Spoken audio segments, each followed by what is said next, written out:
Hello student, welcome to the Gyan Manjari Vidyapit Mahua online education. I Abhay Vyas is today going to resume our first chapter with the new point, that is types of computer. At last we have discussed about the computer devices, in which we have discussed about the secondary devices, that is hard disk, floppy disk, CD, pen drive. This all the term we have discussed. Today we are going to discuss the types of computer, and right now we are going to discuss the computer types based on the generation. Computer की जो है ना वो total 5 generations are there. So in which we are going to discuss the first generation type from 1940 से, right, 1940 के साल से computer जो है उसका इन्वेंशन हो गया था. So initially one electronic circuit was developed which is known as the vacuum tube, right. So vacuum tube जो है वो एक मशीन के अंदर इंस्टॉल किया जाता था, और उस समय जो भी डिवाइसेस होते थे उसका मेन यूज जो है वो है कैलकुलेशन करने का यूज होता था. And that calculation which is perform by the computer can only perform the calculation, right.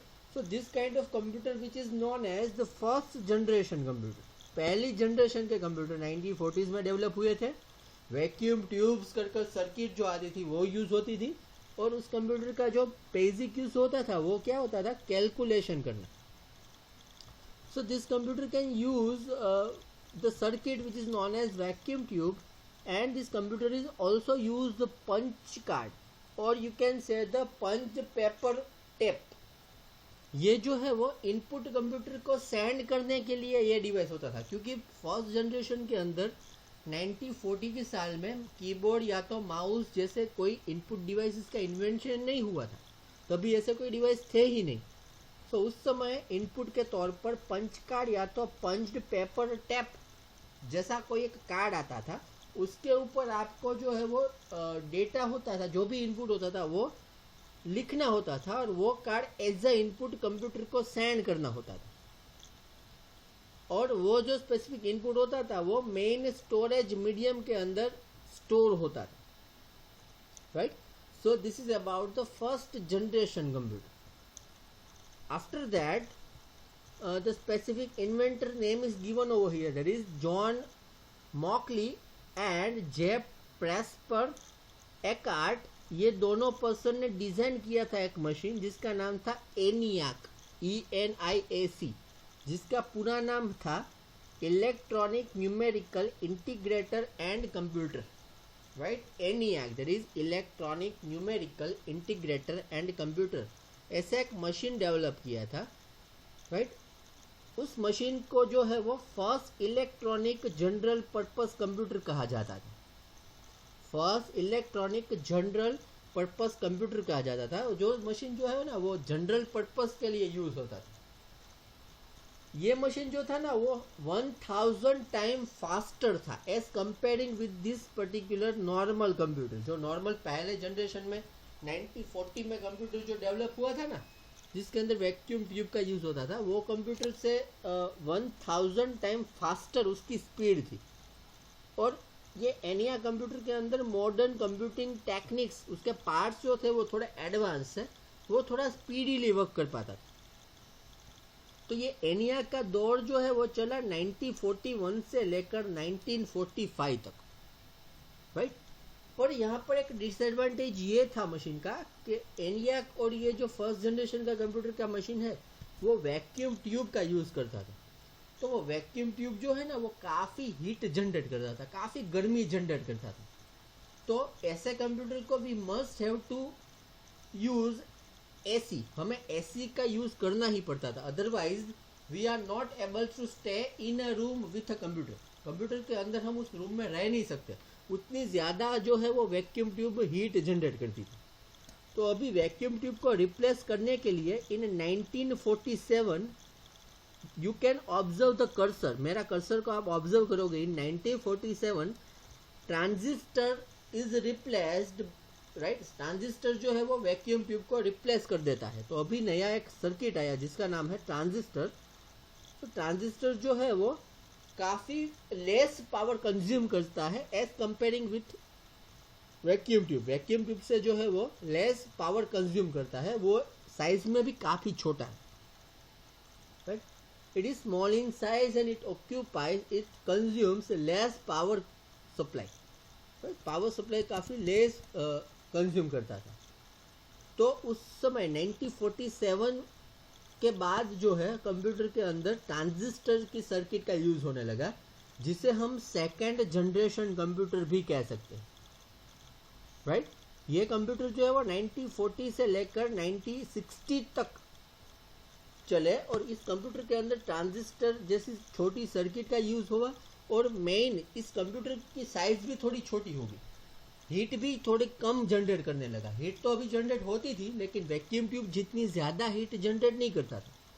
और अभी मशीन की साइज भी थोड़ी छोटी होगी, तो बड़ी बड़ी यूनिवर्सिटीज़, गवर्नमेंट और लार्ज कॉरपोरेशन जो भी होते हैं ना, ऑर्गेनाइजेशन जो भी होती है ना, वहाँ पर इस मशीन का यूज़ होता है, right.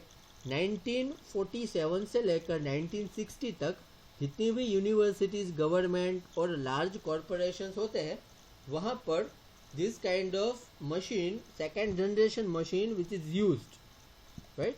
After that in 1964 IBM कर एक कंपनी है जिसने एक मशीन, कंप्यूटर मशीन की एक सीरीज रिलीज की जिसका नाम था S/360, राइट. S/360 कर कंप्यूटर की मशीन की एक सीरीज उसने डेवलप की,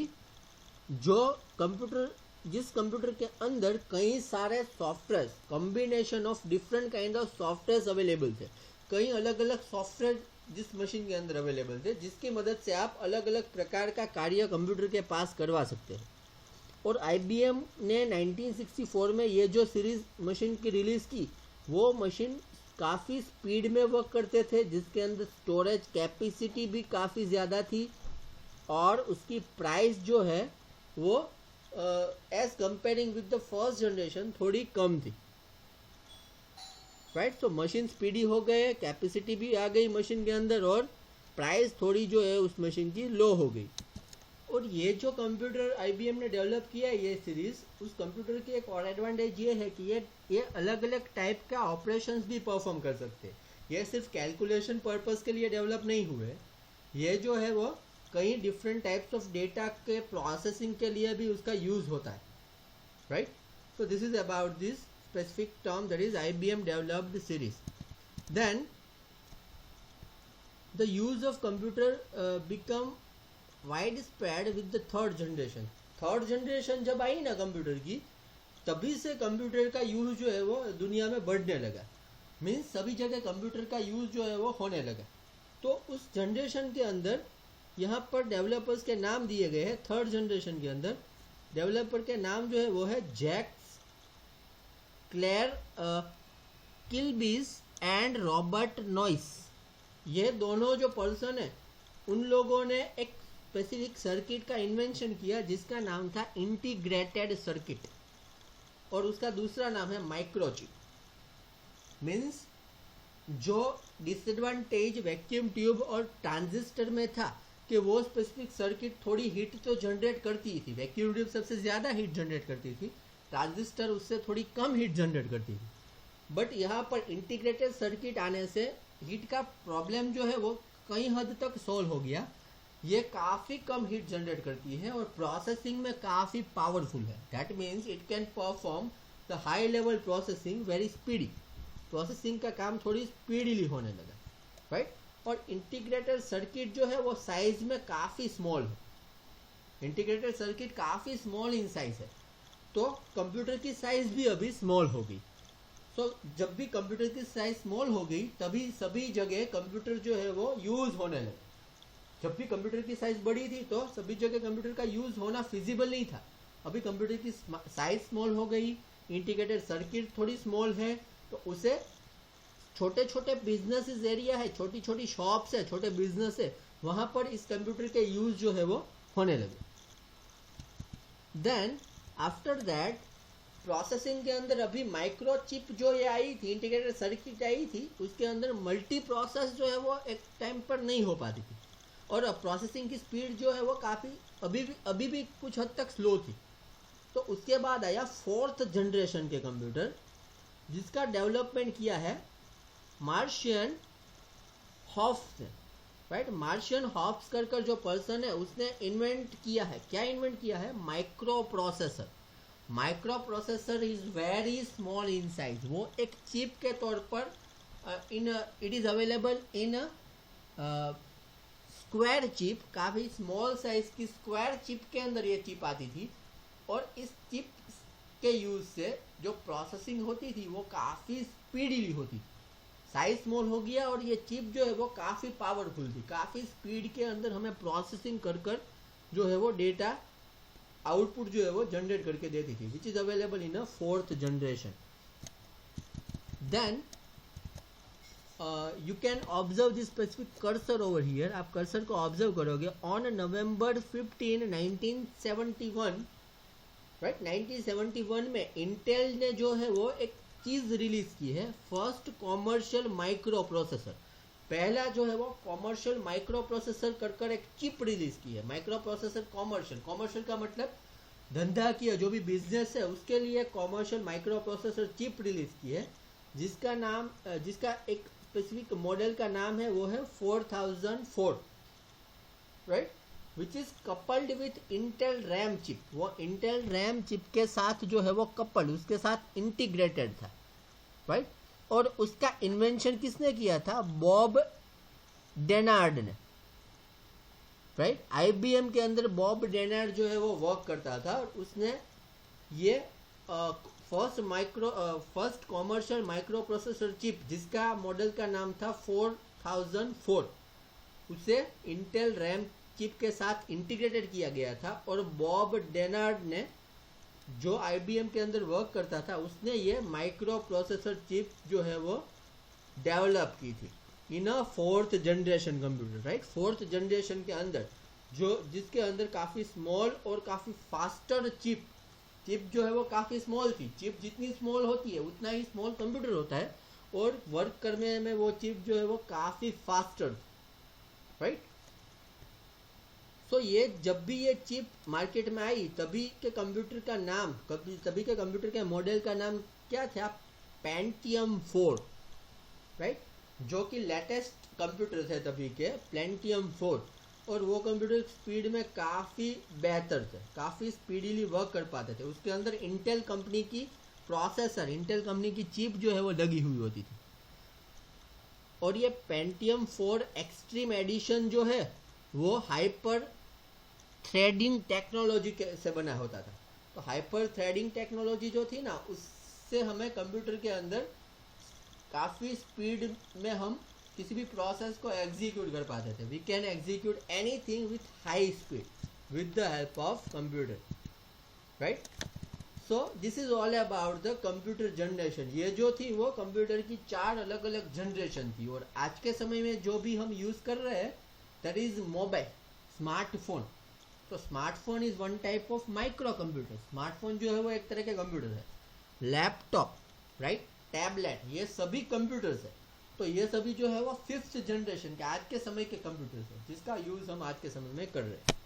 now we are going to discuss the 4 different types of computer. 4 अलग अलग टाइप के कंप्यूटर के बारे में हम अभी डिस्कस करेंगे, जिसके अंदर पहला जो है वो है super computer, then main frame computer, then mini computer and at last micro computer. So now let's discuss about the super computer. यहाँ पर आपको सुपर कंप्यूटर की एक इमेज दिख रही होगी, right. Super computer is very big in size, वो size में काफी बड़े थे। सुपर कंप्यूटर जो थे वो इसकी साइज तो बड़ी थी, लेकिन उसका मेन एडवांटेज ये था कि ये जो है वो ह्यूज प्रोसेसिंग कैपेसिटी वाला था। उसकी प्रोसेसिंग कैपेसिटी काफ़ी अच्छी थी। और ये जो है वो कैलकुलेशन जो भी होता है ना, जो हम कैलकुलेशन करते हैं, वो हाई स्पीड में हमें कैलकुलेशन परफॉर्म करके देता। ऐसे सुपर कंप्यूटर जो है वो 1960 की साल के अंदर डेवलप हुए थे, राइट। 1960 ईयर के अंदर ऐसे कंप्यूटर डेवलप हुए थे। और डेवलप करने वाला का नाम यहाँ पर दिया गया है, जिसका नाम है साइमर क्रे। और उसकी टीम, ये सारी टीम ने ये स्पेसिफिक सुपर कंप्यूटर को डेवलप किया था। और डेवलप किया था उस जगह का नाम है कंट्रोल डेटा कॉरपोरेशन। इस कॉरपोरेशन का नाम है कंट्रोल डेटा कॉरपोरेशन। और बाद में उसका नाम जो है वो चेंज हो गया और उसका नाम हुआ क्रे रिसर्च, राइट। क्रे जो ये पर्सन है दैट इज साइमर क्ले, उस पर्सन ने इस मशीन का डेवलपमेंट किया था, तो उसका इस स्पेसिफिक रिसर्च सेंटर का नाम पड़ गया Cray research centre, right. So this is the basic idea of super computer. Then the super computer जो है वो उसका मेन यूज जो था वो स्पेशल पर्पस, उसका यूज जो है वो किसी स्पेशल पर्पस के लिए होता था। इसके अंदर काफ़ी बड़े हाई परफॉर्मेंस वाले हार्डवेयर्स का यूज़ होता था, बट काफ़ी पावरफुल हार्डवेयर का इसके अंदर यूज़ होता था। इस मशीन की मेन एडवांटेज ये था कि ये मशीन जो है ना वो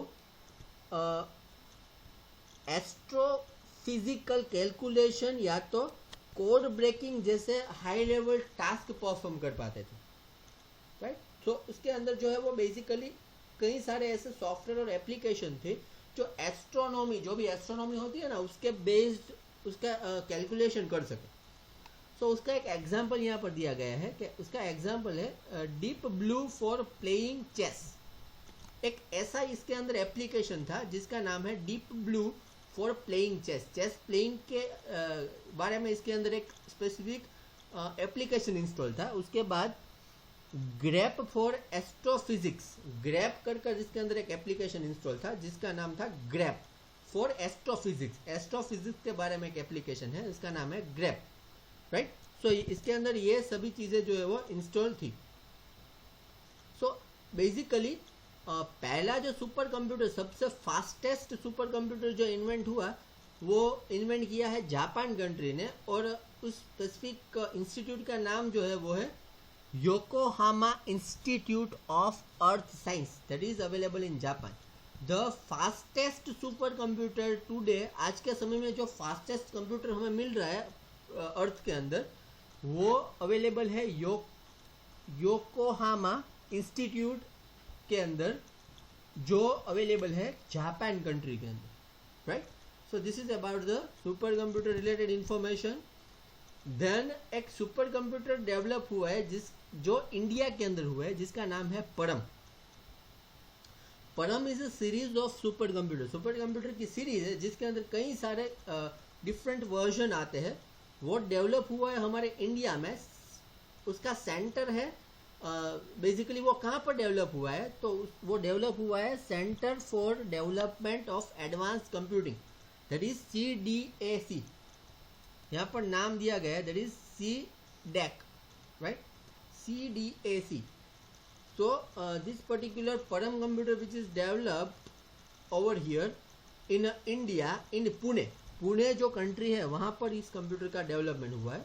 और ये कंप्यूटर जो है उसकी अर्लियर जब भी ये रिलीज हुआ था उसकी नई कई सारे वर्जन, कई सारी सीरीज थी। जैसे कि मोबाइल के अंदर हम देखते हैं तो मोबाइल के अंदर कई सारे मॉडल्स होते हैं, वैसे ही ये परम कंप्यूटर जो भी सुपर कंप्यूटर है भारत के अंदर, उसके कई सारे वर्जन के नेम आपको यहाँ पर दिए गए हैं। दैट इज परम का पहला वर्जन जो है वो यहाँ पर है, उसका नाम है परम 10,000।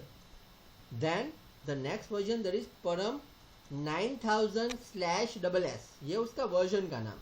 देन परम 1000 जो वर्जन है वो इंडिया का पहला स्पेसिफिक वर्जन था परम का, और वो this is the India's first T flops, ये इंडिया का पहला टी फ्लॉप्स कंप्यूटर था। और टी फ्लॉप्स का मतलब यहाँ पर दिया गया है 1 ट्रिलियन फ्लोटिंग पॉइंट ऑपरेशन पर सेकेंड। दैट मीन्स 1 सेकेंड के अंदर वो इतना सारा स्पेसिफिक कैलकुलेशन परफॉर्म करके हमें आउटपुट में देता था, बट यहाँ पर दिया गया है Param 10,000 is India first T flops computer, जो हमें 1 सेकेंड के अंदर पर second it will gives us the calculation of 1 trillion, 1 trillion floating point. That means 1 trillion fraction जो आता है ना पॉइंट वाले सम, वैसे पॉइंट वाले ऑपरेशन कर हमें 1 सेकेंड के अंदर प्रोवाइड करता है। So you can identify that this machine is very powerful, right. Then the Param 10,000 जो मशीन है which is used mainly for long range weather forecasting. जो वेदर फोरकास्टिंग जो हम आज के समय में करते हैं ना कि भाई वातावरण जो है वो कल कैसा होगा, कल बारिश आएगी, कल कितनी धूप होगी, उसे हम वेदर फोरकास्टिंग कहते हैं। सो परन 10,000 कंप्यूटर का मेन यूज जो है वो वेदर फोरकास्टिंग के लिए होता है, राइट। दूसरा यूज जो है वो remote sensing, then drug design and molecule modelling. जो साइंटिफिक टर्म है, ये सारी साइंटिफिक एक्टिविटीज है। तो साइंटिफिक एक्टिविटीज के अंदर basically this computer is use, but mainly this super computer is developed for weather forecasting, right. Weather forecasting के लिए इसका मेनली डेवलपमेंट हुआ है। This is about the super computer. एक बार इस वीडियो को ध्यान से आप पढ़िएगा, उसके बाद we will start the next computer type in a next video lecture. Next video lecture में हम आगे की कंप्यूटर के टाइप के बारे में स्टडी करेंगे। आज के दिन हम इतना पढ़ते हैं और नेक्स्ट दिन हम फिर से मिलेंगे और we will continue with this particular topic, that is types of computer.